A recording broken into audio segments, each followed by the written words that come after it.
Hey guys, it's Car Guy 11. I'm with my buddy Jay. Probably seen him on the channel before and several other BMWs, but today we're in a Mini, which is also a BMW brand. What are we in, Jay? I can't. We're in a 2023 Mini Countryman John Cooper Works. Okay. Which is their equivalent to an M car. Interesting. And on top of it, it's all-wheel drive. It's also the biggest one they make. And the fastest one they make too. Fastest one too. So this one has a turbo, 2-liter turbo 4. It's like the BMW 4-cylinder, but it's also tuned the highest as well. So 301 horsepower and 331 pound-feet of torque. Nice. Yeah, so we're gonna try it out today. It's also the first time I've ever in my life been in a Mini.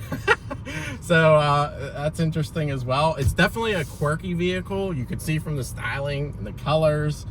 Red and blue doesn't exactly always go together, but this does it with stripes, the red roof, all kinds of accents on the outside as well. Even the mirrors are red. And a lot of quirkiness inside as well. The big round dial, which traditionally was the gauges, but now it's your infotainment. You do have a gauge pod in front of you. Pretty neat switches down here, toggle switches. Like I said, one was the start button, sport mode. Oh, I do hear the exhaust, actually. It does have a valved exhaust.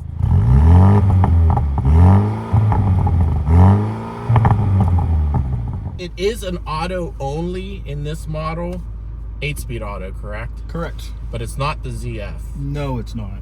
Because this is a front-wheel drive based platform, so the ZF is only rear-wheel drive. The ZF 8-speed anyway. This is based off the BMW X1.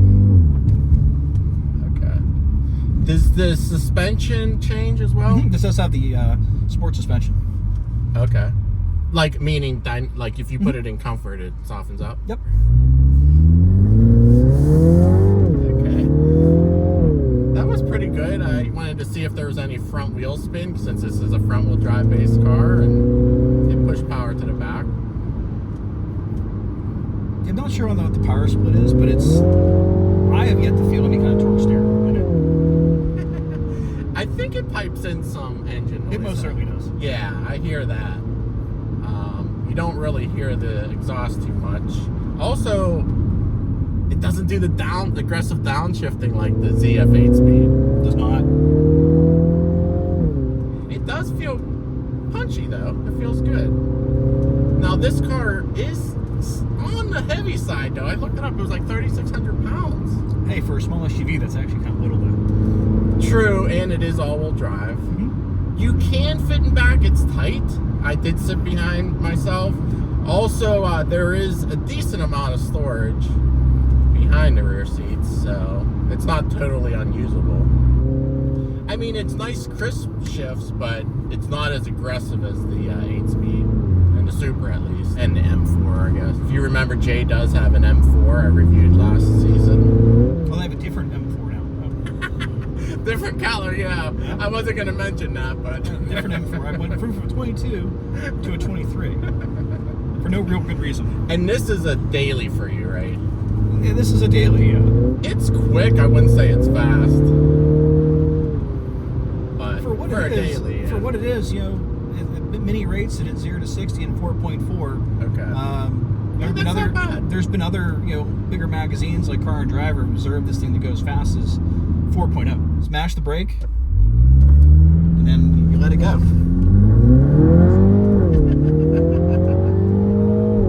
Oh, it kicks you. Those shifts kick you in that mode. This is a slight uphill as well. It is. I mean, it is quick. There's probably a little bit of lag, which that takes care of. Although these BMW engines are great with their lag. I mean, very minimal. Oh yeah, certainly. Like I said, this is the tuned version of the B48, which you usually find in things like the X3 and X4, and even the base model 3 and 4 series BMWs. But this is a tuned up version where they have 255 horsepower. And this has been tuned up to 301. And also BMW makes a version of this car, right? They used to, and now they're bringing it back out again in 23. Is the X1 and X2 M35i. Okay. It'll be a little bit more of a more luxurious version of it. Probably another $10,000, $12,000 over the price of this car. Yeah. It does feel a little top heavy, I'm not gonna lie. And this is in the sport mode, so you feel the body lean. Yeah, I don't think this is going to be an autocross superhero like it's.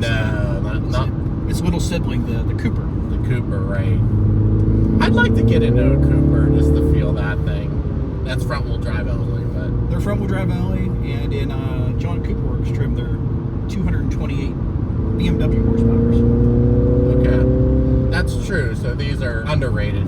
I mean, it's relatively quiet in here. Wind noise. It is a windy day, and with all this big greenhouse here, it's pretty good.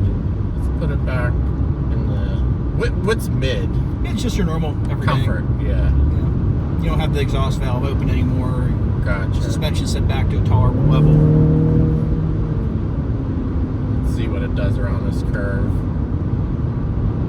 In mid.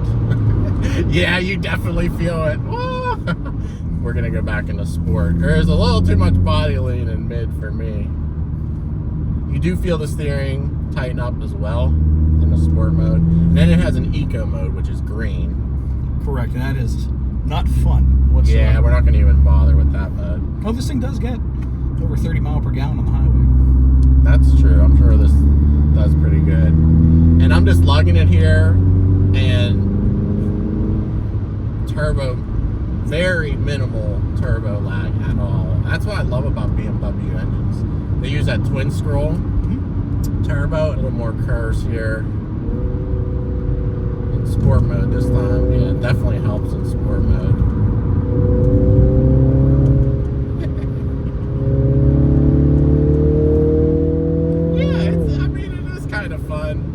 It does kick you. When you do manual shifts, it kicks you in the back. Yeah, I mean, it feels light on its feet. Besides the top heaviness, it does not feel 3,600 pounds to me. And it rides really nice in sport mode. It's fine. I'd probably keep it in sport mode. Does it have an individual as well? Individual mode? From what I found, you just have your 3 standard modes, which is either everything set to sport, everything just set to comfort, or everything set to boring, I want to save the gas mode. Also, the brakes are pretty powerful. They have the Brembos up front. The seats hold you in very well. They're the sport seats. Nice bolstering on the sides here. And they're manual, but they are the sport. They have the ultra suede inside, and then on the doors as well. Hold you in. I mean, it definitely stands out. It's an iconic look, the Mini. So, the big headlights up front, the hood cutouts around the headlights. At the dealership, they kind of aptly called this the superhero. Yeah, spec. The Superman spec. That's the thing. true. A lot of people either say it's either Superman or Spider-Man because it's blue with red stripes. With the wheels turned. You know what? It does well. I was really worried it was going to be front-wheel drive spinning and before the rears kick in, but they push the power to the rear.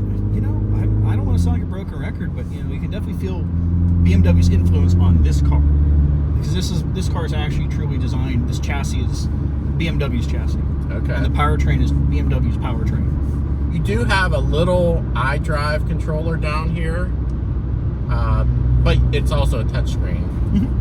This is the Countryman JCW with the signature 2.0 upgrade with the Harman Kardon sound system, and it gives you a couple little, like driver assist options. And this was upper 40s. This car, 48,400 spec. These can get right around the 51, 52 mark with if you click every single option. But is the non-John Cooper Works the basic B48 engine, like 250 horsepower?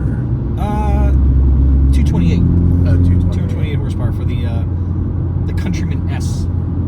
Okay. So guys, tell us what you think of the Mini in the comments below. Would you consider this car? Again, it is very quirky and different. You will stand out, but otherwise, it's nice little small SUV.